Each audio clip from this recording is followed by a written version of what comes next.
प्रिय विद्यार्थियों नमस्कार। हिंदी की छठी की कक्षा में आपका हार्दिक स्वागत है। बच्चों, आज जो पाठ मैं आपको समझाने जा रही हूँ उसका शीर्षक है प्रायश्चित। आप लोग जानते हैं प्रायश्चित का अर्थ क्या है? जब भी हमसे कोई गलती हो जाती है और हम बाद में उस गलती को सुधारना चाहते हैं तो बस उसी को प्रायश्चित कहते हैं। तो आइए आपका पाठ पढ़ना शुरू करें। होली का दिन था।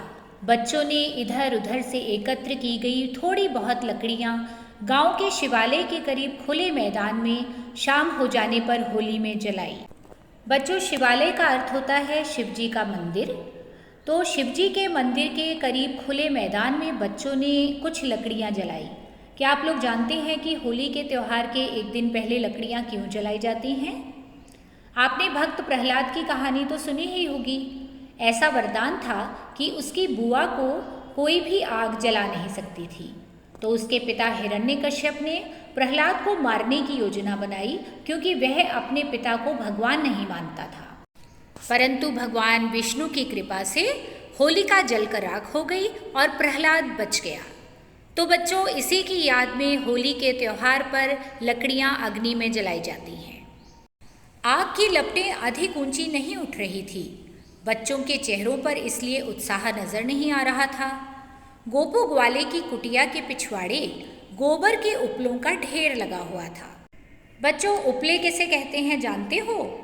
गाय के गोबर को सुखाकर जब आग में जलाने के कार्य में लाया जाता है तो उसे उपले कहते हैं।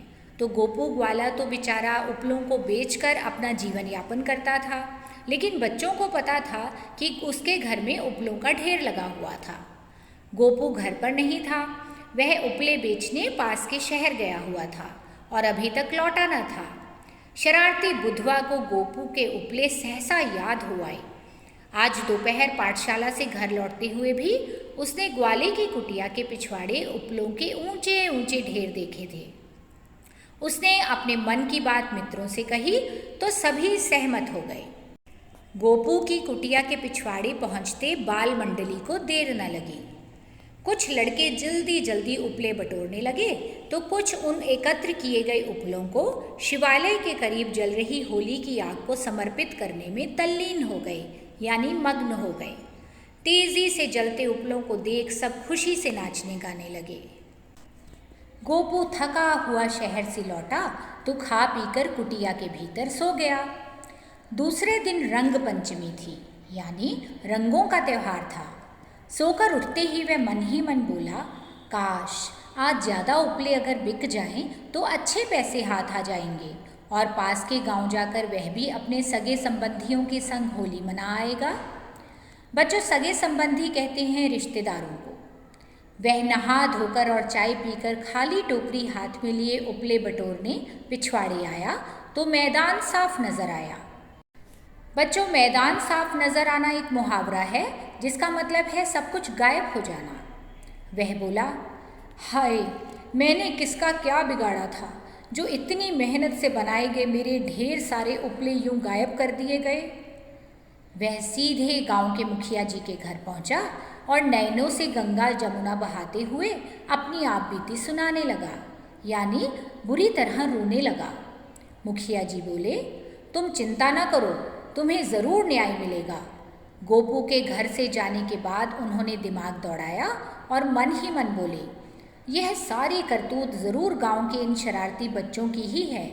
वे बारी बारी से सबके घर पहुँचे और बच्चों के अभिभावकों से बोले, यानी बच्चों के माता पिता से बोले, गरीब ग्वाले के परिश्रम से यानी मेहनत से बनाए गए उपले ये होनहार बच्चे होली की आंख में झोंक आए हैं। किसी के आंसुओं से हाथ भिगोकर हम होली नहीं मनाना चाहते। आज दोपहर तक सभी बच्चे मिलकर उपले तैयार कर गोपू ग्वाले को दे आएं। उसके पश्चात ही शाम होने से पहले ये होली खेल सकेंगे। उपले तैयार किए बगैर दोपहर से पूर्व कोई भी बालक होली खेलता नजर आएगा तो अभिभावक को प्रति बच्चे पर 100-100 रुपये जुर्माना देना पड़ेगा। मुखिया जी की आज्ञा को शिरोधार्य करते हुए यानी स्वीकार करते हुए सभी शरारती बच्चों ने गाय भैंसों का गोबर इधर उधर भटकते हुए इकट्ठा किया और सब धूप में खुली जगह पर उपले तैयार करने में जुट गए। खेल ही खेल में जो उपले होली में जला डाले गए थे, उन उपलों को बनाने में कितना पसीना बहाना पड़ता है, यह उन्हें ज्ञात हो गया था, यानी उन्हें मालूम पड़ गया था। दोपहर होते होते ढेर सारे उपले तैयार हो गए। मुखिया जी गोपू ग्वाले की कुटिया पर पहुंचकर बोले, गोपू भैया, बच्चों ने प्रायश्चित कर लिया है, यानी अपनी गलती सुधार ली है। तुम्हारे उपले इन सब ने पुनः तैयार कर दिए हैं। बच्चों, पुनः का अर्थ होता है दोबारा। वैर भाव को भुला दो, चलो इस बाल मंडली के संग हम भी होली खेलेंगे। कहते हुए मुखिया जी ने दुपट्टे में छिपाई हुई अबीर की पोटली निकाल बच्चों को थमा दी। बच्चे अबीर कहते हैं रंग को। गुलाल के बादल उड़ चले। मुखिया जी का इतना सुंदर न्याय देखकर गोपू का चेहरा खिल उठा। बच्चों, उम्मीद करती हूँ कि प्रायश्चित पाठ आप लोगों को अच्छी तरह से समझ आ गया होगा। डिस्क्रिप्शन में आप इसका अभ्यास पा सकते हैं, और अगर इसी प्रकार अपनी कक्षा से जुड़े हुए और वीडियोस देखना चाहते हैं तो मेरे चैनल को सब्सक्राइब करना मत भूलिए और बेल आइकन दबाइए, ताकि जब भी मैं कोई नया वीडियो पोस्ट करूं आप तक उसकी सूचना पहुंच सके। इसी प्रकार मन लगाकर पढ़ते रहिए और जीवन में आगे बढ़ते रहिए। धन्यवाद।